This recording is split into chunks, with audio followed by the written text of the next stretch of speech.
Hello সবাইকে। গ্রীষ্মকাল মানেই কাঁচা আম চলে এসছে। আর আম মাখা খাবো না এটা তো আর হতে পারে না।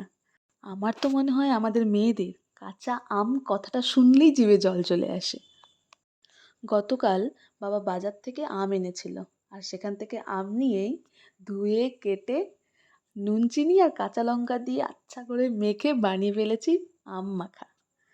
তারপরে আর কি, তারপরে বাড়ির সবাই মিলে খেলাম। অসাধারণ লেগেছে খেতে।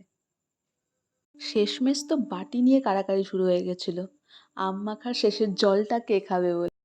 আমি মনে করতাম আমরা মেয়েরাই হয়তো এই টক জিনিসগুলো খুব বেশি ভালোবাসি, তবে সেটা না, আমার বড় কিন্তু বেশ চেটেপুটেই খেয়েছে।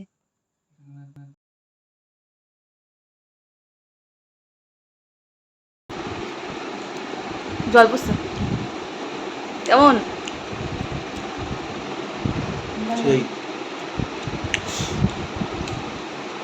যতটা ভাবছিলাম ততটা না, টক আর কি।